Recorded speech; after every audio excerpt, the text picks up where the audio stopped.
करतो की त्यांनी सर्वांना या ठिकाणी संबोधित करावं.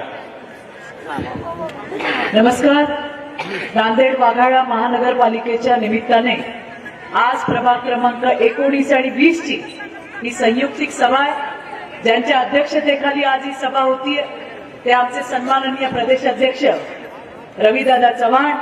त्याचबरोबरीने ज्यांच्या नेतृत्वामध्ये आपण नांदेडमध्ये ही महानगरपालिका निवडणूक लढवतोय त्या भाजपचे नेते खासदार अशोकरावजी चव्हाण, आमचे राजूरकरजी, आमची श्रीजया, माझा भाऊ अजित, त्याच्याच बरोबरीने अंबर्डेजी, किशोर आणि सगळेच मंगाराणी आणि माझ्या सगळ्या सहकारी. सगळ्यांचं नाव घेत नाही कारण अध्यक्ष साहेबांना आपल्या सगळ्यांशी बोलायचं.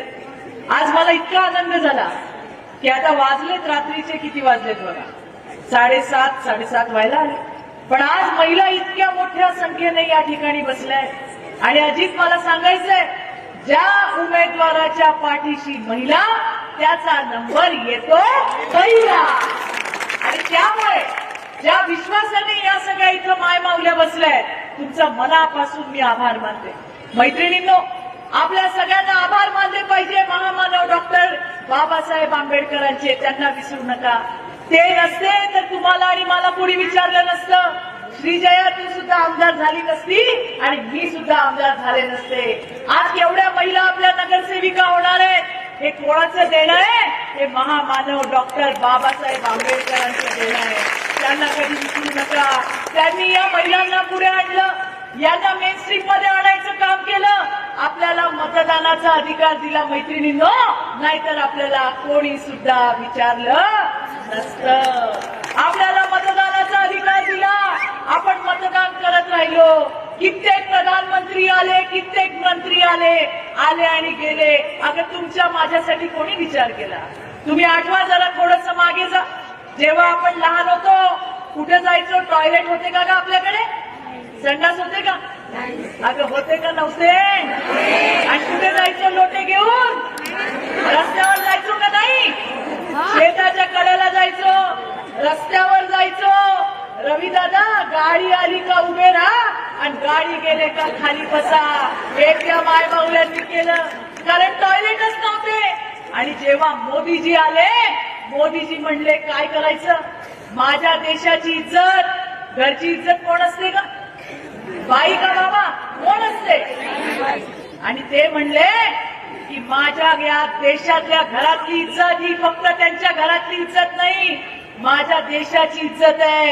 आणि माझ्या देशाची इज्जत रस्त्यावर जाणार नाही असा विचार करणारा पहिला प्रधानमंत्री, त्याचं नाव नरेंद्र मोदी आहे. आज बघा, आज आपल्या लेकी बळी जातात का ग रस्त्यावर? कुठे जातात? टॉयलेट मध्ये जातात. मोदीजी प्रधानमंत्री झाल्यावर पहिलं जर काय काम केलं असेल तर या देशातल्या मातृशक्तीला टॉयलेट दिले. आज या देशात एक घर असं नाही, एक गाव असं नाही ज्या ठिकाणी टॉयलेट नाही. त्याला नाव सुद्धा दिलं, इज्जत घर. अगं आपल्या जन्मापासून मरणापर्यंत मोदीजींनी आपल्यासाठी विविध योजना आणल्या. आपल्याला कशा पद्धतीने ताकद देता येईल ते काम त्या ठिकाणी केलं. आणि मोदीजींच्या पावलावर पाऊल ठेवून आपल्या सगळ्यांचा लाडका देवा भाऊ आपल्या सगळ्यांसाठी काम करतोय. मैत्रिणींनो, सगळ्यात आवडती योजना आपली कुठली ग? आता लाडकी बहीण योजना कोण बंद करू शकतं का? अरे जोपर्यंत आपला देवा भाऊ आहे लाडकी बहीण योजना बंद होणार नाही. माझ्या बहिणींनो, बंद होणार नाही. एकदा जोरदार आपल्या देवा भाऊसाठी टाळ्या होऊन द्या. आता आम्ही दर महिन्याला चव्हाण साहेब नवऱ्याच्या मेसेजची वाट कमी बघतो, आम्ही वाट बघतो देवा भाऊच्या मेसेजची. तुला आला का ग मेसेज? मला आला का ग मेसेज? 1,500 रुपयात बंगला बांधला जात नाही. पण माझ्या माय माऊल्या, अगं कित्येक वर्ष बँकेत गेलो होतो का आपण? बँकेच्या बाजूने जायला भीती वाटायची, भीती. कारण खात्यात नाही रुपया आणि जातोय पण बँकेत. पण देवा भाऊनी आमच्या खात्यात 1,500 रुपये द्यायला सुरुवात केली आणि अजित माझ्या माय मावल्या आता बँकेमध्ये बिनदिक्कत जातात स्वतःच्या मनासारखं. अरे संसारातले एक रुपये आम्ही बाजूला काढतो संसारासाठी आमच्या पोराबाळांसाठी, पण हे 1,500 आमच्या हक्काचे आहेत. कधी काही वाटलं लेकरांसाठी, कधी माहेरी जाताना आईला एखादी साडी, माझ्या भावाला एखादा शर्ट, काहीतरी आम्ही पहिल्यांदा मनासारखं करायला लागलोय. खरं का नाही आजी? आणि मी तर सगळ्या माझ्या भावांना नेहमी सांगते, काय सांगते मी सांगते आमच्या बायकांसारखं हुशार कोण नाही. आहे का गं कोणी? बरे आमचा नवरा कोण पण असू दे, पण घरचे मंत्री कोण आहे? आहे का नाही? घरचे मंत्री आम्ही आहे. आम्हाला देवाने एक्स्ट्रा एक तिसरा डोळा दिलेला आहे. चव्हाण साहेब तुम्हाला तेवढंच दिसतं जे समोर दिसतं, आम्हाला त्याच्या पलीकडचं पण दिसतं. अरे एवढंच नाही अमर दादा, तुम्हाला फक्त आम्ही बोललेलं ऐकायला येतं, आम्हाला 4 घराच्या पलीकडचं पण ऐकायला येतं. ही ताकद परमेश्वराने आम्हाला दिली. अरे नवरा जर कुणाला घरी घेऊन आला आणि तो माणूस आम्हाला पटला नाही तर आम्ही नवऱ्याला काय सांगतो? यांना परत घरी आणायचं. ही अक्कल आम्हाला दिलेली आहे. आमच्या संसारासाठी चांगलं कोण, आमच्या संसारासाठी वाईट कोण, हे आम्हाला आमच्या नवऱ्यांपेक्षा जास्त कळतं. आधी एक वेळ अशी होती की जेव्हा निवडणुका यायच्या, नवरा जाताना सांगायचा, काय सांगायचं? याच्यावर जाऊन ठप्पा मार. आता आम्ही सांगतो घरातून आमच्या सोबतच निघायचं आणि कुठलं बटन दाबायचं का? कमळाचं बटन दाबायचं. मी आता अंबर्डे साहेबांना विचारलं, ते म्हणले इथं जोरदार पार्ट्या चालू आहेत, मला तुम्हाला एक मंत्र द्यायचंय, देऊ का?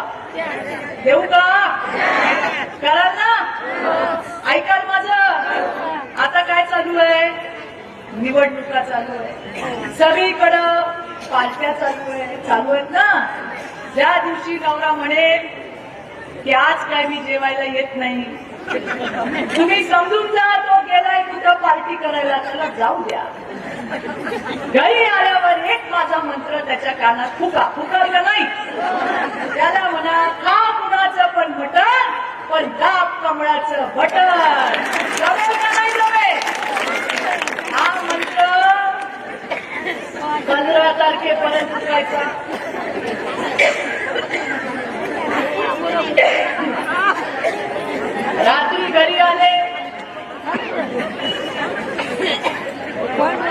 रात्री घरी आले, एका कानात बोलाल का माझ्यासोबत? खा कुणाचं पण मटण, पण दाब कुठलं बटन? आम्ही जरा जोरात बोला, कुठलं बटन?